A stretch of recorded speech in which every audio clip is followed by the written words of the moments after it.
Hey, welcome back to Martial Mobility. My name is Coach Moore, certified martial arts and fitness instructor. And this is week 2 of the Pendulum Drill prerequisite workout program. So Pendulum Drill, also the ball and string drill, which is a prerequisite workout curriculum designed to help new students and or students that are already here who need something regular in between sessions. So in week 1, we covered the 3 primary fighting stances: boxing, Muay Thai, and the horse stance, which all create the hybrid stance that we'll be using to exercise with the pendulum drills. Now we're going to go over some clips of the pendulum being used in action. So starting off, what you'll notice is that I'm not in a traditional fighting stance. So the image on the bottom left demonstrates some of the beginner modified versions of fighting stances. I don't want to make it too complicated, so we're not really going to get into it now, but that'll be something that comes later on. And these modified stances, the one you're looking at specifically here, this is the modified horse stance. So we're not bending down as low, and we're keeping the hands down. That way the practitioner is focusing on their foot placement and their spine. Now, these modified stances are not used in a combat type situation. These are for the medicinal aspect of what we teach here at the AVX Dojo.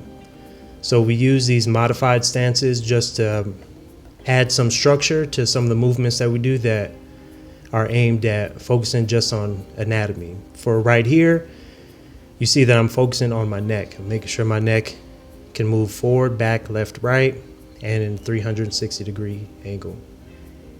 Then as that feels a little more comfortable, I can start changing the movements up some more. So now I'm bending more of the lower spine, but I'm not putting all the pressure on my lumbar, my lower spine. As you see, I'm stepping out with the foot. So that way I'm warming the back up, getting a little bit of bend in the back while also compensating with my legs. Then as you get a little bit more comfortable, you can move out of a stationary position, start moving laterally, or forward and back, side to side, and just practice keeping a fighting position while being in motion. So you'll break the fighting position in motion while moving or striking, as you see here, and then immediately returning back to a fighting position, meaning that your feet are placed properly and your guard and attention are where they need to be. Another important thing to keep in mind is to make sure you're doing these exercises slow. So even if you're already an athlete, I would say, for the first week, maybe 2, you want to take these at a slow pace like I'm doing here. This is a warm-up speed. And that's because these workouts, using the pendulum, is designed to let the practitioner get almost an endless amount of repetitions.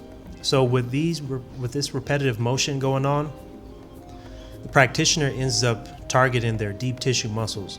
And most people, even athletes, once they feel the burn in their muscles, their superficial muscles, the big muscles on the outside that most people can name, they're used to quitting at that point. Once they feel the burn, they feel like they've accomplished something, and then they'll take a break.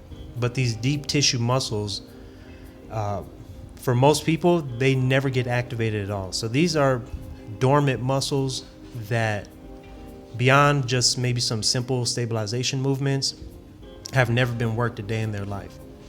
So you want to make sure that you're doing this nice and slow, so that way when you wake up the next morning, and after you wake up a few mornings after, you'll see what your body is experiencing, and that way you can plan your workouts appropriately.